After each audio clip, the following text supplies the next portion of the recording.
Dert çekmeyi sevgide şerttir. Hayatın bir üzü hoş bir üzü serttir. Severek ayrılmak en ağır derttir. Çekeceksen dözeceksen. Dert çekmeyi sevgide şerttir. Hayatın bir üzü hoş bir üzü serttir. Severek ayrılmak en ağır derttir. Çekeceksen dözeceksen. Sen bensiz darıxırsan mı? Darıxırsan mı? Sıxılırsan mı? Tutanın yoktur yıxılırsan mı?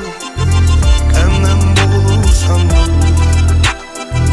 Sen bensiz yanılırsan mı? Sevilirsen mi? Danılırsan mı?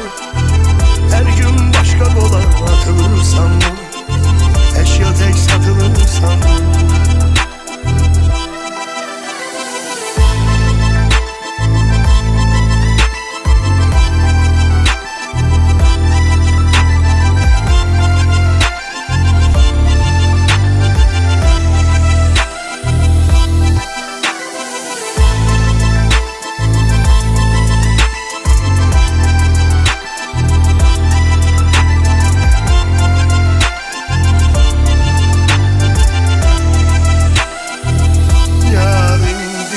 Özgeye yardı, bütün cavanlığımı aldı yapardı.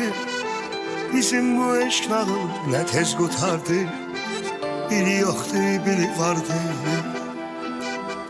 Yar indi özgeye yardı, bütün cavanlığımı